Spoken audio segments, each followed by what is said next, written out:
are you? Oh, fine. As we had studied about tokens in last video, and in this video today we are going to discuss about variables. जैसा कि मैंने कहा भी था कि tokens के बाद हम लोग वेरिएबल्स के बारे में पढ़ेंगे और उसके बाद हम लोग अपने छोटे छोटे प्रोग्राम्स की तरफ एक एक करके आगे भी बढ़ते जाएंगे। तो सबसे पहले हम स्टार्ट करते हैं अपना आज का टॉपिक वेरिएबल।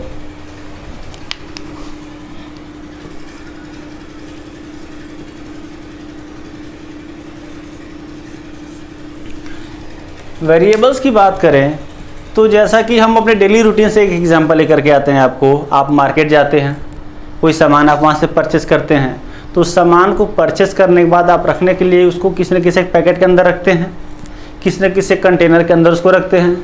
आपके पास कुछ पैसे होते हैं, उस पैसे को आप अपने पैकेट में रखते हैं, अपने जेब में रखते हैं, यानी वो भी एक कंटेनर हो गया। तो अगर हम बात करें अपने वेरिएबल की पाइथन में, तो जो वेरिएबल होता है वो भी एक कंटेनर की तरह वर्क करता है, जो हम किसी वैल्यू को अगर असाइन करते हैं अपने पाइथन में कि 20 है या 50 है या 60, को एक नंबर हमने दे दिया है, इस नंबर को स्टोर कर लो, तो उस नंबर को वो स्टोर कहाँ करेगा? किसी न किसी कंटेनर में ही करेगा। तो उस कंटेनर का जो नेम होता है हमारे पाइथन में होता है वेरिएबल। वेरिएबल में हम किसी एक आइडेंटिफायर, जैसे हमने पढ़ा था लास्ट वीडियो में आइडेंटिफायर में हम एक नेम डिफाइन करते हैं कुछ रूल और रेगुलेशन के साथ। उन्हीं नेम्स को, उन्हीं आइडेंटिफायर्स को हम बोलते हैं वेरिएबल्स।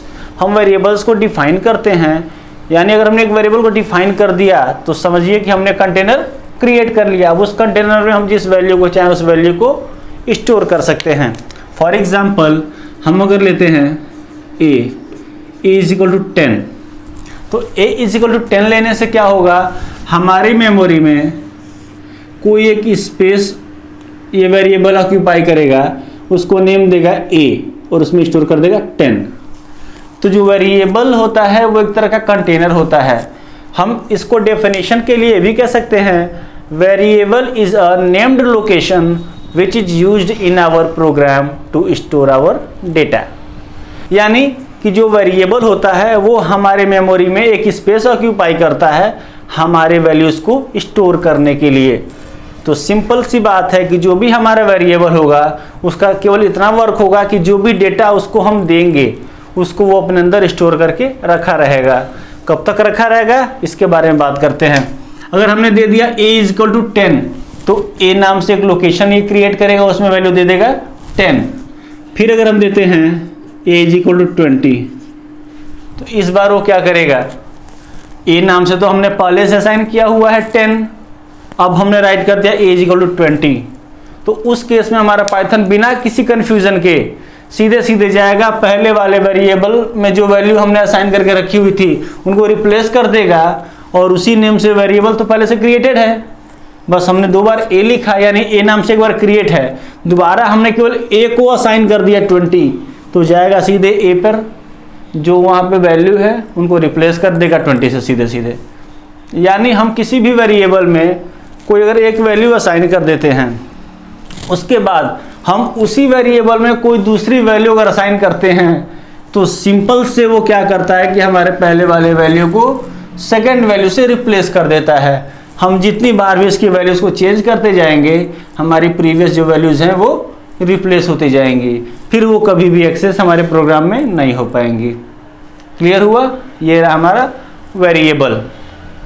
अब जो वेरिएबल्स में हम वैल्यूज़ को असाइन कर रहे हैं, इनके भी असाइन करने के तरीके होते हैं। पहला होता है स्टैटिक टाइपिंग, दूसरा होता है डायनेमिक टाइपिंग। यानी जो हम वैल्यू असाइन कर रहे हैं ये स्टैटिक तरीके से भी हम असाइन कर सकते हैं और डायनेमिक तरीके से भी असाइन कर सकते हैं। वो कैसे? अगर हमने दे दिया a is equal to 10 and throughout the program the value of a will remain same, it means that this is a static typing. यानी अगर ये स्टैटिक टाइपिंग है तो इसकी पहचान केवल इतनी सी होगी कि थ्रू आउट द प्रोग्राम जब भी हम a को एक्सेस करेंगे हमको 10 ही मिलेगा, जो हमने पहली बार असाइन कर दिया। लास्ट टाइम पे भी हमको वही वैल्यू सीधे सीधे एक्सेस हो जा रही है। But if we change the variables value as per our requirement meanwhile the programming, it means that we are doing the dynamic typing. यानी कि हमने a इक्वल टू 10 दे दिया पहली बार में, या हमने दे दिया a इक्वल टू 20, तो हमारे इस प्रोग्राम में a की वैल्यू अब चेंज हो चुकी है, 20 हो चुकी है। फिर हम चाहें ए की वैल्यू को 30, 40, 50, 100 कुछ भी देते जाएंगे, बार बार वो चेंज होती जाएगी और उसके पहले वाली जो भी वैल्यूज रहेंगी वो हमारी मेमोरी से रिप्लेस होती चली जाएंगी। तो जो लास्ट वैल्यू रहेगी उसको वो हमेशा अपने पास होल्ड करके रखेगा। यानी इस तरह की टाइपिंग अगर हम करते हैं कि सेम वेरिएबल की वैल्यू को हम एक बार से ज़्यादा अगर उसको रिप्लेस करते हैं तो उस केस में ऐसे टाइपिंग को हम लोग बोलते हैं डायनेमिक टाइपिंग। तो ये था हमारा variable and typing of that variable. अब एक और बात करते हैं हम कि ए में 10 या ए में 20 जो हमने स्टोर किया हुआ है ये डेटा है, ये जो रिकॉर्ड्स हैं ये एक तरह के डेटा है। अब डेटा अगर हमने कह दिया तो उन डेटा की भी कुछ कैटेगरीज होती हैं कि अगर वो डेटा है तो किस टाइप का डेटा है, इंटीजर है कि फ्लोट है कि कॉम्प्लेक्स है, कैसा है। तो जो हमारा अगला टर्म आता है वो है डेटा टाइप।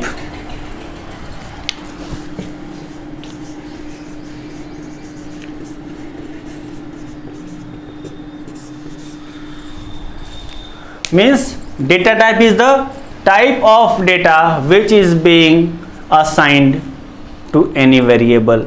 किसी भी वेरिएबल को जो भी हम वैल्यूज असाइन कर रहे हैं उस वैल्यू का ये टाइप होता है। कौन कौन से टाइप्स हो सकते हैं मैं बता रहा हूं आपको। पहला हो सकता है वो इंटीजर टाइप हो सकता है। इसके अलावा क्या हो सकता है, फ्लोट या फ्लोटिंग पॉइंट नंबर्स भी बोलते हैं, फ्लोट हो सकता है। इसके अलावा कैसा डेटा टाइप हो सकता है, वो कॉम्प्लेक्स नंबर्स हो सकते हैं। इसके अलावा किस टाइप का डेटा हम इसमें इंसर्ट करा सकते हैं,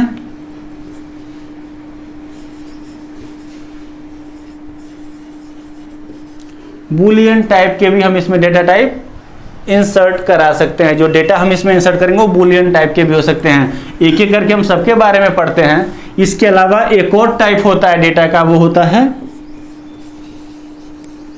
नन। इन टॉपिक्स को एक्सप्लेन करने के बाद बूलियन और नन के बारे में कुछ बहुत इंपॉर्टेंट चीजें उसको हम डिस्कशन करते हैं। सबसे पहले बात करते हैं इंटीजर की।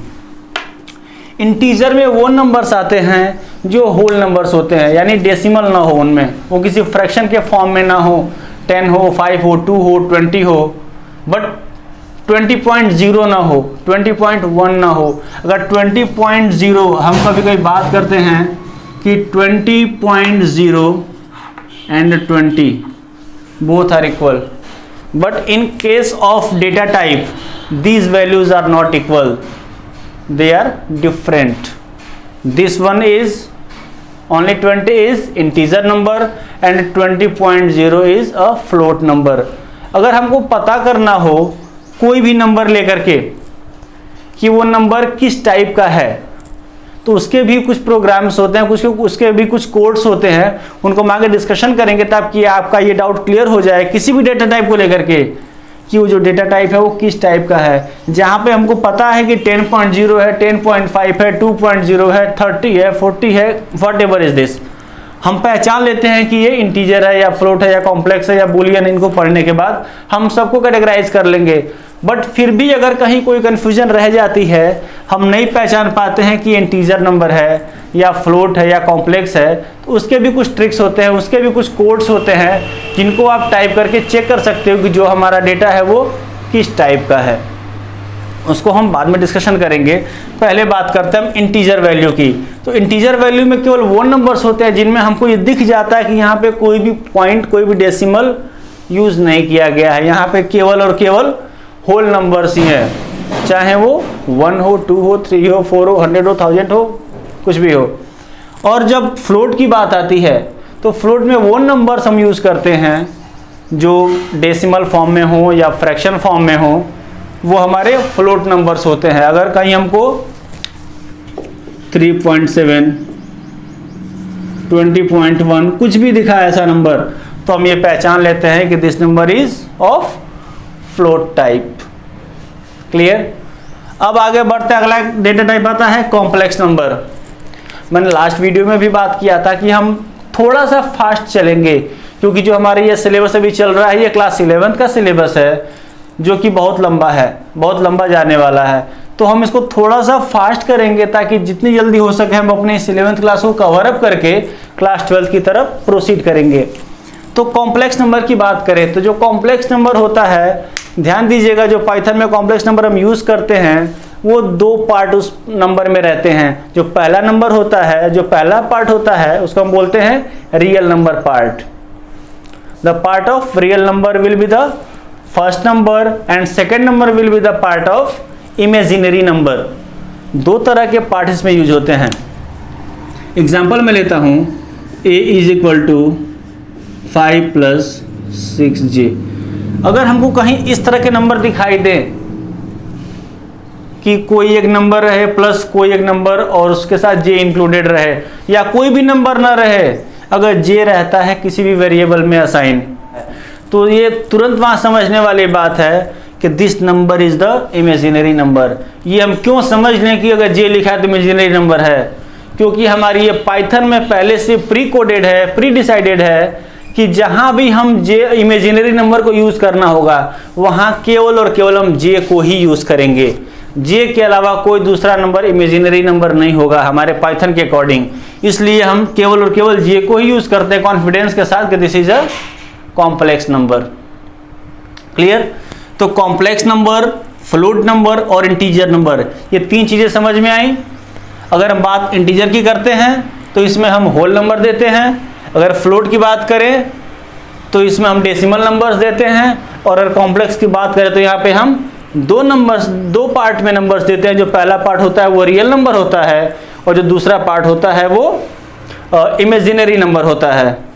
अब इसके बाद हम बात करते हैं बुलियन नंबर की। बुलियन क्या होता है? ये बुलियन नंबर्स वो नंबर्स होते हैं, वो डेटा टाइप्स होते हैं जो हमको कभी भी रिजल्ट अगर देते हैं तो ट्रू या फॉल्स के फॉर्म में देते हैं। यानी ट्रू और फॉल्स हम कब यूज़ करते हैं? जब हमको कभी कंपैरिजन करना हो, कोई किसी से क्वेश्चन करना हो जिसका आंसर हाँ या ना में हो, लाइक 3 > 5, इसका आंसर या तो यस आएगा या तो नो आएगा। यानी या तो ट्रू आएगा या तो फॉल्स आएगा। जो मैंने राइट किया है या तो ये ट्रू हो सकता है या तो ये फॉल्स हो सकता है। तो हमारा जो अगर बुलियन टाइप का डेटा टाइप है तो हमेशा ट्रू और फॉल्स में ही हमको रिवर्ट करेगा हमेशा। अगर हमने राइट कर दिया कि 3 > 5 और इंटर कर दिया है, और अगर हम इंटरेक्टिव मोड में प्रोग्रामिंग करते हैं, मैंने इसके पहले शायद नहीं बताया था, फर्स्ट वीडियो मुझे बताना चाहिए था कि जब भी हम कोई प्रोग्रामिंग करते हैं अपने पाइथन की तो दो मोड में करते हैं, इंटरेक्टिव मोड में और स्क्रिप्ट मोड में। इंटरेक्टिव मोड की प्रोग्रामिंग वो प्रोग्रामिंग होती है जहाँ पे हम वन लाइन की प्रोग्रामिंग करते हैं। यानी हमने एक लाइन लिखा, हमको उसका रिजल्ट चाहिए, फिर एक लाइन में राइट किया, फिर हमको उसका रिजल्ट चाहिए। अगर हम इस तरह की प्रोग्रामिंग करते हैं तो इस तरह की प्रोग्रामिंग हम हमेशा इंटरेक्टिव मोड में करते हैं। और जब हमको एक पूरा अच्छा सा एक प्रोग्राम चाहिए, फॉर एग्जांपल मुझे 2 का टेबल प्रिंट कराना हुआ, या मुझे कोई और बड़ा कोई एक प्रोग्राम, कोई सॉफ्टवेयर, कुछ गेम बनाना हुआ, उस केस में हम जब भी अपने प्रोग्राम को बनाएंगे तो वो स्क्रिप्ट मोड में बनाएंगे। क्लियर है? तो जो दो मोड्स होते हैं वो पहला इंटरेक्टिव मोड, दूसरा स्क्रिप्ट मोड। तो अगर हम इंटरेक्टिव मोड में यूज करते हैं, हम अभी समझाने के लिए जो प्रोग्राम बनाते हैं वो हमेशा इंटरेक्टिव मोड में बनाते हैं, क्योंकि हमने लिखा तुरंत हमको रिजल्ट चाहिए जो मुझे आपको शो करना है। अभी 1-2 वीडियोस के बाद जब हम प्रोग्राम पे आएंगे तो हर क्लास के लेक्चर के बाद मैं कुछ प्रोग्राम्स के अलग से वीडियो बनाऊंगा और इस वीडियो के जस्ट बाद में अपलोड करूंगा, ताकि आपको ये समझ में आ जाए कि प्रोग्राम हम बनाते कैसे हैं और रन कैसे कराते हैं। फिलहाल यहाँ पे अगर हम बात करते हैं इंटरेक्टिव मोड की, तो इंटरेक्टिव मोड में कुछ ऐसा एक इंटरफेस आता है, एंगल ब्रैकेट 3 बने होते हैं, उसके बाद हमको राइट करना होता है, और जैसे हम आप एंटर प्रेस करते हैं हमको अपना रिजल्ट मिल जाता है। तो हम जैसे ही प्रेस करेंगे यहाँ पे 3 > 5 इंटर, हमको तुरंत यहाँ पे जो आंसर मिलेगा वो ये मिलेगा फॉल्स। अगर हम राइट करते 5 > 3, हमको आंसर मिलता है यहाँ पे ट्रू। तो यानी जब हमको आंसर ट्रू या फॉल्स के फॉर्म में चाहिए होता है, उस केस में हम बुलियन डेटा टाइप का यूज करते हैं। आगे बात करते हैं नन की। नन से पहले मैं बता दूं कि अगर हमने किसी भी वेरिएबल को कोई वैल्यू असाइन नहीं की है, हमने एक वेरिएबल ले लिया a या b या c या व्हाटएवर, हमने अगर उसको कोई वैल्यू असाइन नहीं की, तो उस केस में जैसे प्रोग्राम को रन कराएंगे हमको तुरंत एक एरर आ जाएगा कि हमने a को कोई वैल्यू असाइन नहीं की हुई है। उस केस में हमारा सबसे बड़ा जो हेल्प करता है वो होता है none data type. None data type में हम करते क्या है, बेसिकली हमने यहाँ लिया था a इक्वल टू 10, अगर हम a इक्वल टू 10 नहीं लेते, हम यहाँ लिखते a इक्वल टू नन। उसके बाद हम अगर अपने प्रोग्राम को रन कराएंगे तो हमारा प्रोग्राम रन होगा और a की कोई वैल्यू भी प्रिंट नहीं होगी और हमारे प्रोग्राम में कोई एरर भी नहीं आएगा। यानी नन को असाइन करने पे हमारा जो प्रोग्राम होता है, जो हमारा पाइथन होता है, वो ये समझ लेता है कि हमने एक वेरिएबल तो असाइन कर दिया है बट उसकी वैल्यू अभी असाइन नहीं हुई है। It means if you are using none data type, it means that Python will be easy to know that you have not assigned any value to this variable. Clear? जब किसी variable को हम कोई एक value assign कर देते हैं तो उसकी वैल्यू वहाँ सामने रख देते हैं। अगर नहीं असाइन करते हैं, हमको बाद में असाइन करना होता है, उस केस में हम उसको नन से डिफाइन कर देते हैं, a इक्वल टू नन या variable is equal to none, तो हमारा जो प्रोग्राम होता है वो विदाउट एरर एग्जीक्यूट हो जाता है। क्लियर? तो हमारे वेरिएबल आज कंप्लीट हो गए, हमारे डेटा टाइप्स आज कंप्लीट हो गए। अब आता है हमारा एक दूसरा टॉपिक जो हमारे इस डेटा टाइप से ही रिलेटेड है, उसका नाम है mutable data type and immutable data type. ये दो टर्म और हैं ऐसे जो हमारे डेटा टाइप से ही रिलेटेड हैं। डेटा टाइप से यानी जो अभी हम पढ़ रहे थे, इंटीजर में होल नंबर, फ्लोट में डेसिमल नंबर, कॉम्प्लेक्स में real and imaginary number, Boolean में ट्रू और फॉल्स टाइप के नंबर। तो अगर ये हमारे अलग अलग डेटा टाइप्स हैं तो ऐसे ही एक और डेटा टाइप आता है म्यूटेबल। म्यूटेबल मीन्स ये होता है कि सपोज मैं लिस्ट नाम से एक वेरिएबल लेता हूँ, लिस्ट को हम लोग बाद में पढ़ने भी वाले हैं, बट केवल अभी म्यूटेबल और इम्यूटेबल समझाने के लिए मैं लिस्ट को क्रिएट कर रहा हूँ। मैंने यहाँ एक वेरिएबल या लिस्ट के नेम से और मैंने यहाँ दिया 2 3 5 7। इनकी इंडेक्सिंग भी जान लेते हैं, 0 1 2 3। अब इस पूरे के पूरे लिस्ट में अगर मेरा ये मन करता है कि जहाँ पे 7 लिखा हुआ है, 7 की जगह मैं 9 राइट कर लूँ, यानी ये पूरा का पूरा एक लिस्ट है, उस पूरे एक लिस्ट में से किसी एक इंडेक्स से मुझे किसी वैल्यू को चेंज करनी है। पूरी की पूरी वैल्यू नहीं करनी है, केवल किसी एक स्पेशल किसी एक पर्टिकुलर इंडेक्स को मुझे चेंज करना है। उस केस में अगर मुझे 3 वाले इंडेक्स पे जो वैल्यू है वहाँ मुझे 9 चाहिए, हम सीधे राइट करेंगे लिस्ट 3, यानी लिस्ट क्या है, ये वेरिएबल हो गया, 3 ये इंडेक्स हो गया, हम यहाँ राइट कर देंगे 9। इसके बाद जब भी हम एक्सेस करेंगे अपने लिस्ट को तो लिस्ट की जो हमको वैल्यू मिलेगी वो मिलेगी 2 3 5 9। तो अब एक बार फिर से हम समझते हैं म्यूटेबल टाइप के डेटा टाइप को। म्यूटेबल टाइप के डेटा टाइप्स ऐसे होते हैं जिनमें हम पूरी की पूरी वैल्यू में से किसी एक पर्टिकुलर इंडेक्स के वैल्यू को चेंज कर लें। इस तरह का डेटा टाइप अगर हमको अलाउ करता है कि हम किसी भी एक इंडेक्स की वैल्यू को चेंज कर लें, तो ऐसे डेटा टाइप को हम लोग बोलते हैं म्यूटेबल टाइप डेटा टाइप। और अगर हमको वो अलाउ नहीं करता, हमको कोई भी नंबर वो चेंज नहीं करने देना चाहता, जैसे स्ट्रिंग हो गया, इंटीजर हो गया, टपल हो गए, इनमें हम कोई भी इंडेक्स का वैल्यू चेंज नहीं कर सकते, तो अगर वो ऐसा डेटा टाइप है जो हम किसी भी वैल्यू के इंडेक्स को चेंज करने में प्रॉब्लम फेस कर रहे हैं, हम नहीं चेंज कर पा रहे हैं किसी भी इंडेक्स का नंबर, तो हम ये समझ जाते हैं कि ये इम्यूटेबल टाइप का डेटा टाइप है। जैसे अगर ये इम्यूटेबल टाइप का डेटा टाइप होता तो क्या होता, हम अगर राइट करते लिस्ट 3 इज इक्वल टू 9 और हम जैसे ही इंटर करते हमको एक एरर मिल जाता कि this variable is a immutable type data type, यानी ये इम्यूटेबल टाइप का डेटा टाइप है जो हमको अलाउ नहीं करता कि हम इसके इंडेक्स में कोई भी चेंज कर पाएँ। यानी अगर हम म्यूटेबल टाइप का डेटा टाइप यूज करते हैं तो इंडेक्स में उनके चेंज कर सकते हैं, किसी भी वैल्यू को कहीं से भी चेंज कर सकते हैं। और अगर हम इम्यूटेबल टाइप का डेटा टाइप यूज़ कर रहे हैं तो हम किसी भी वैल्यू को कहीं से चेंज नहीं कर सकते। तो इस म्यूटेबल और इम्यूटेबल टाइप के डेटा टाइप के साथ आज का हमारा टॉपिक डेटा टाइप भी फिनिश होता है। अब हम बढ़ते हैं अपने अगले टॉपिक की तरफ। वेरिएबल डेटा टाइप्स के बाद हमारा टॉपिक आता है, वो है इनपुट एंड आउटपुट। ये बहुत ही इंपॉर्टेंट टॉपिक्स हैं, इनके जस्ट बाद हमारी प्रोग्रामिंग अब स्टार्ट हो जाती है। तो देखते हैं इनपुट एंड आउटपुट।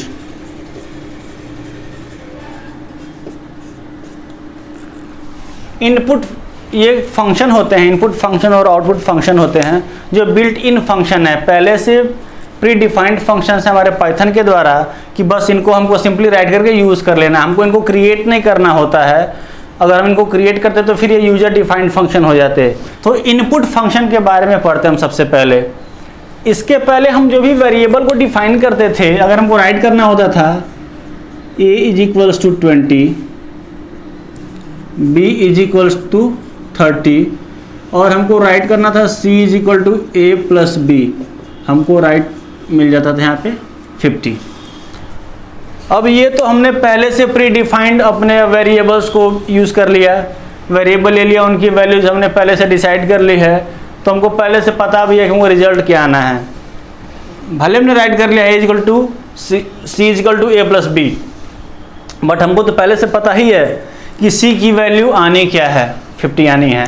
अगर कुछ ऐसा होता कि हम दूसरे से बोलते आप कोई भी एक नंबर दे दो, आप कोई भी एक नंबर दे दो और उसको प्लस करके मैं बताऊंगा, तब हमको हर बार एक अलग अलग नंबर्स मिलते और हम अलग अलग उनको रिजल्ट भी देते।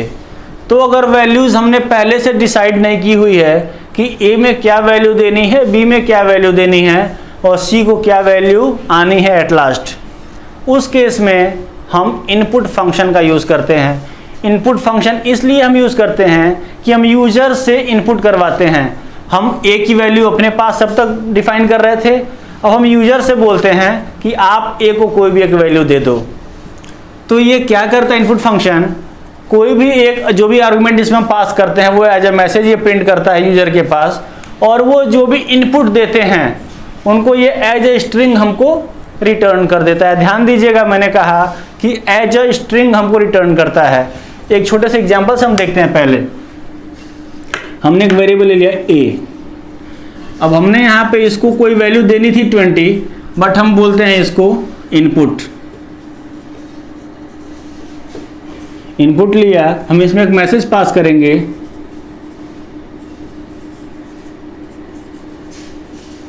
Inter the number. अब इस मैसेज को पास करने के बाद जब ये प्रोग्राम रन होगा तो यूजर को ये मैसेज शो होगा, इंटर द नंबर। तो यूजर इसमें कोई भी एक नंबर हमको एंटर करेंगे। उसके बाद हम क्या लिखेंगे यहाँ पे। अब एक बात करते हैं आउटपुट फंक्शन की।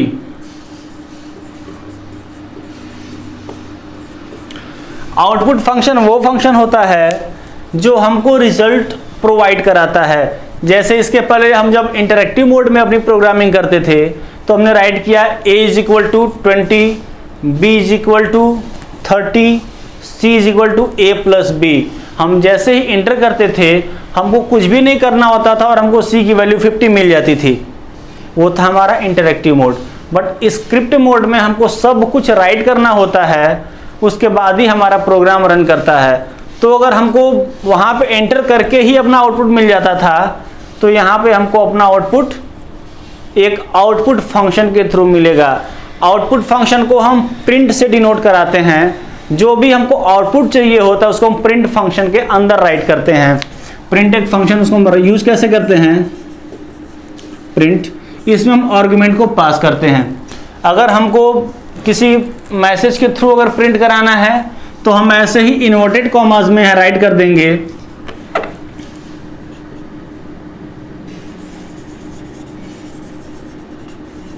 You have entered. ये हमने मैसेज दे दिया यू हैव एंटर्ड कॉमा।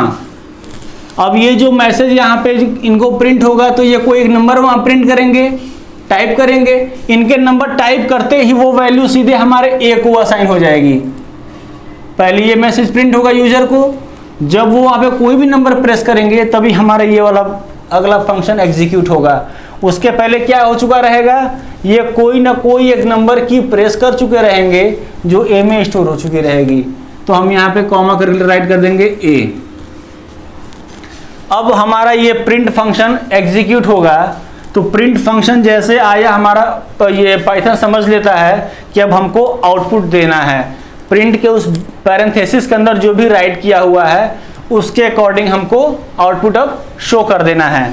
तो जैसे हम लिखेंगे प्रिंट यू हैव एंटर्ड ए, तो जिसको हम डबल इन्वर्टेड कॉमा में राइट करते हैं वो एक मैसेज होता है जो लिटरल होता है, वो वैसे का वैसा सीधे हमारा आउटपुट में राइट हो जाता है। जैसे हमने यहाँ अगर मैसेज पास किया था इन्वर्टेड कॉमास के अंदर तो ये एक लिटरल हो गया था, और सेम का सेम यही मैसेज हमारे यूजर को भी दिखाई दिया बिना किसी चेंज के।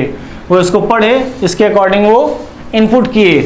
अब हमारा जो आउटपुट आएगा वो भी सीधे सीधे इसको पहले राइट करेगा और उसके बाद हमारे इस नंबर को प्रिंट कर देगा। तो हमारा जो प्रिंट होगा वो लिखेगा उसमें, वहाँ इन्वर्टेड कॉमा नहीं रहेगा। जो मैसेज हमको आउटपुट आएगा वो आएगा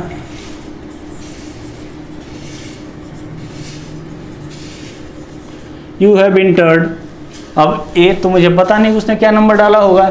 सपोज अगर उसने प्रिंट किया होगा, टाइप किया होगा 30, तो यहाँ ले लिख देगा यू हैव एंटर्ड 30। जो हम डबल इन्वर्टेड कॉमा या सिंगल इन्वर्टेड कॉमा के अंदर राइट करते हैं वो same as a message print हो जाता है। और जिनको हम बिना किसी इन्वर्टेड कॉमा के यूज़ करते हैं, राइट करते हैं, उनकी वैल्यू प्रिंट होती है। वो कैरेक्टर या वो स्ट्रिंग या वो नेम प्रिंट नहीं होता। अगर वो बिना किसी डबल इन्वर्टेड कॉमा के है तो उसकी वैल्यू प्रिंट होती है। अब यहाँ पे इन्होंने अगर इंटर किया होगा 30 लिख के अगर यहाँ से इंटर किए होंगे तो हमको यहाँ पे 30 मिला। बट एक बात मैंने याद करने के लिए बोला, वो ये था कि हमारा जो इनपुट फंक्शन होता है वो आपसे जो भी इनपुट लेता है उसको एज अ स्ट्रिंग रिटर्न करता है। स्ट्रिंग यानी इसको नंबर की तरह रिटर्न नहीं करेगा, बताएगा कि ये कोई एक नेम है, कोई दूसरा ये अल्फ़ाबेट है, बट ये नंबर नहीं है। बाय डिफ़ॉल्ट हमारा इनपुट फंक्शन स्ट्रिंग को ही रिटर्न करता है। स्ट्रिंग हम आगे पढ़ेंगे, बहुत बड़ा वो भी एक टॉपिक है पढ़ने के लिए, पूरे लगभग 2 वीडियो उस पर बनेंगे। बट अभी हम बताते हैं स्ट्रिंग कहते किसको हैं। कोई भी ऐसा कैरेक्टर या कोई भी ऐसा वर्ड या कोई भी ऐसा सेंटेंस जो सिंगल इन्वर्टेड कॉमा या डबल इन्वर्टेड कॉमा से इनक्लोज्ड हो वो होता है स्ट्रिंग। तो हमारा जो इनपुट फंक्शन होता है वो जो भी इनपुट आप उसमें राइट करेंगे, जो भी आप की प्रेस करके और एंटर कर देंगे, वो तो जब उसको रिटर्न करेगा हमको बताएगा कि आपने क्या प्रेस किया था। तो इन्वर्टेड कॉमा लगा के हमको बताएगा कि आपने स्ट्रिंग प्रेस किया था। वो कभी नहीं हमको बताएगा कि आपने कोई नंबर प्रेस किया था। उसके लिए हमको अब डेटा टाइप्स जो हमने अभी इसके पहले पढ़ा था उसको यूज़ करना होता है। अगर हमको ये चाहिए होता कि ए में जो भी वैल्यू है वो इंटीजर वैल्यू है या फ्लोट वैल्यू है, तो उसके लिए हमको राइट करना चाहिए था इस मैसेज की जगह पे A is equal to INT integer. ये डेटा टाइप हमने पढ़ा हुआ था पहले। अब हम यहाँ लिखेंगे ब्रैकेट में इनपुट। अब ये भी एक फंक्शन है तो यहाँ एक ब्रैकेट लगेगा। अब हम लिखेंगे इन्वर्टेड कॉमा में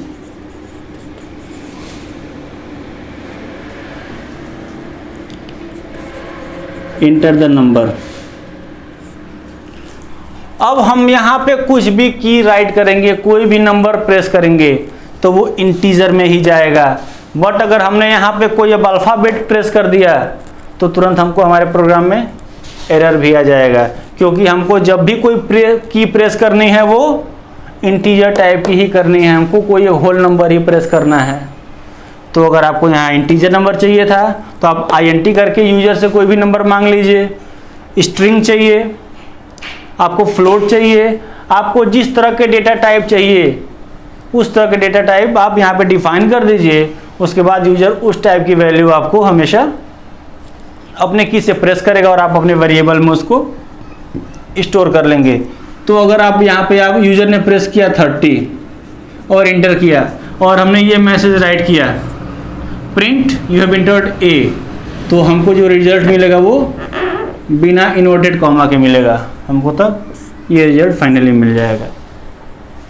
यानी पहली बार हमको इसलिए यहाँ पे इंटीजर नहीं मिला था क्योंकि हमने यहाँ पे जो भी यूज़ किया था अपना इनपुट फंक्शन वो बिना किसी डेटा टाइप को डिफाइन किया हुआ था।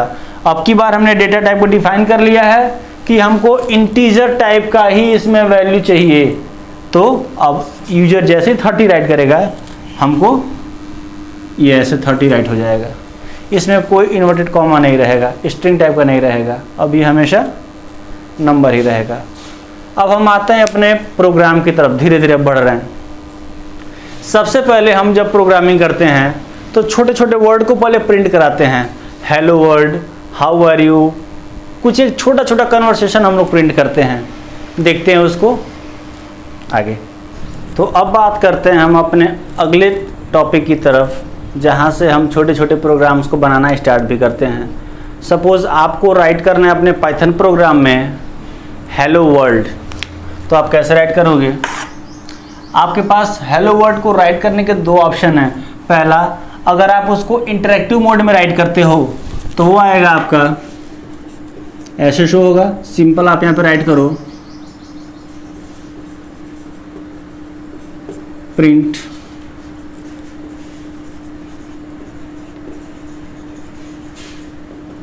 Hello world.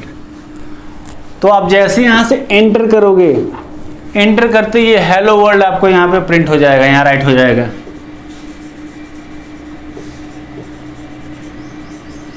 हेलो वर्ल्ड यहाँ पे राइट हो जाएगा।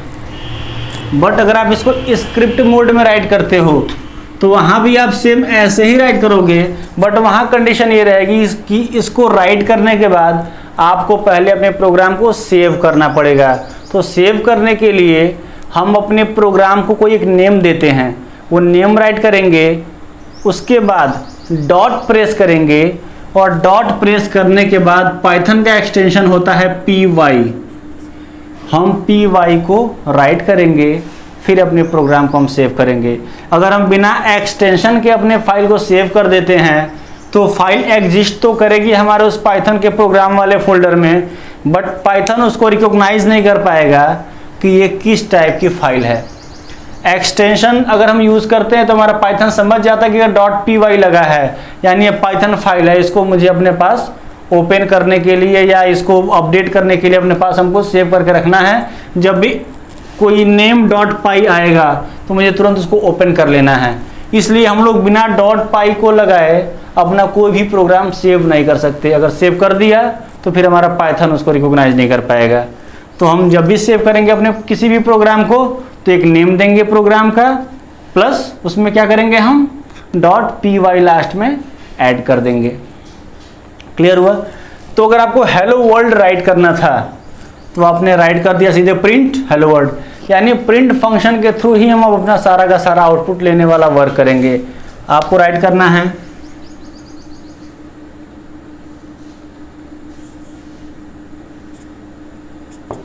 ए।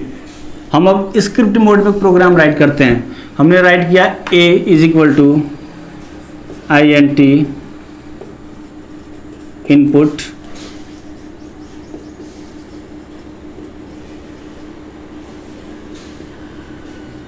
Inter the first number. फिर हम एक दूसरा वेरिएबल लेते हैं b is equal to int input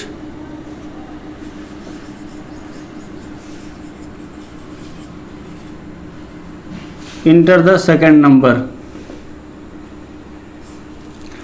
ऐसा करने से जब भी हमारा प्रोग्राम रन होगा सेव करने के बाद तो हमारे यूज़र को ये दोनों के दोनों मैसेज 1 बाय 1 शो होंगे।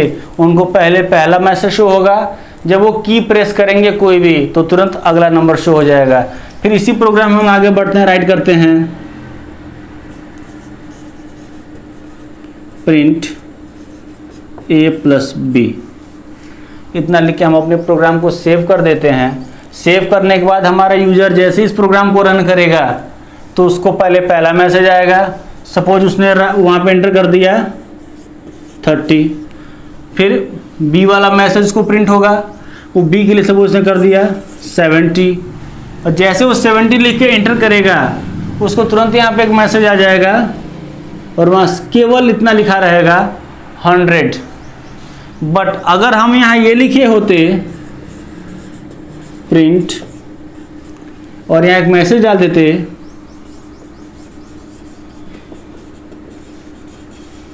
Addition of A and B is A plus B, अगर हम ऐसा लिखे होते तो ये 100 लिखने के पहले ये इन्वर्टेड कॉमा वाले मैसेज को भी यहाँ प्रिंट करता और ये लिखता addition of A and B is, और तब लिखता 100। तो आपको भी समझ में आता, प्रोग्राम भी एक थोड़ा सा स्टैंडर्ड हो जाता पहले के कंपैरिजन में। पहले हमने केवल सिंपली 100 आउटपुट पा लिया था, बट अब हम क्या पाएंगे, addition of A and B is 100। तो अच्छा, अगले टॉपिक की तरफ बढ़ने से पहले हम जो प्रोग्राम बना रहे थे, सपोज इस प्रोग्राम में हम एक ऐसा प्रोग्राम बनाना चाहते हैं कि अगर कोई हमसे बोले कि कोई एक नंबर मैं आपको दे रहा हूँ, आप मुझे उसका क्यूब बना के दीजिए, उसका स्क्वायर वैल्यू हमको बना करके दीजिए, क्यूब वैल्यू दीजिए, जो भी हमसे वो बोले डिमांड करे उसको मैं वो दे दूँ। उसके लिए भी हम एक छोटा सा प्रोग्राम बना के देख लेते हैं, देखते हैं कैसे।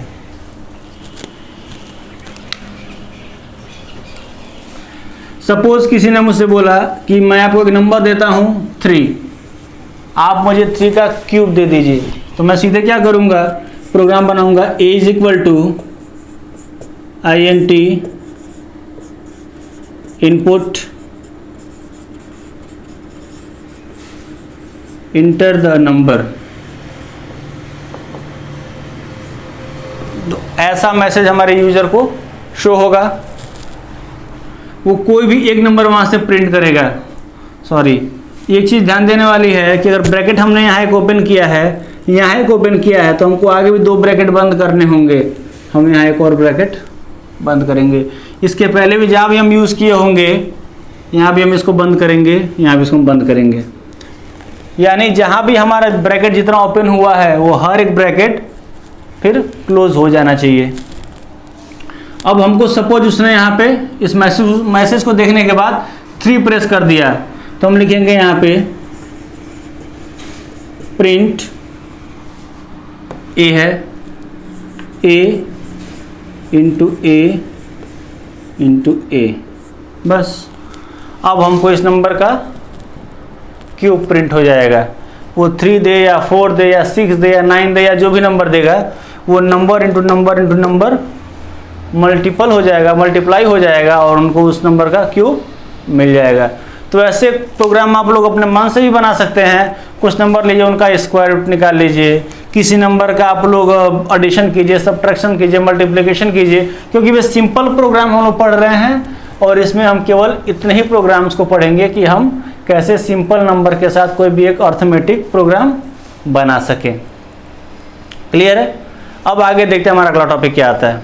अब इसके बाद हम पढ़ने वाले हैं कंडीशंस के बारे में, if condition, else condition, loops के बारे में पढ़ेंगे, ट्रेवर्सिंग हम कैसे कर सकते हैं।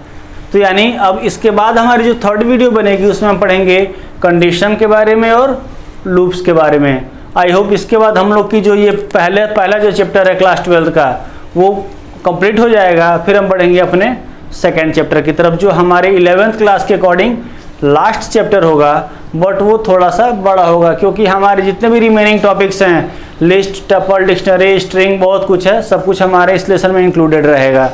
तो फिर अगले वीडियो में हम लोग इसके आगे बढ़ते हैं। All the best.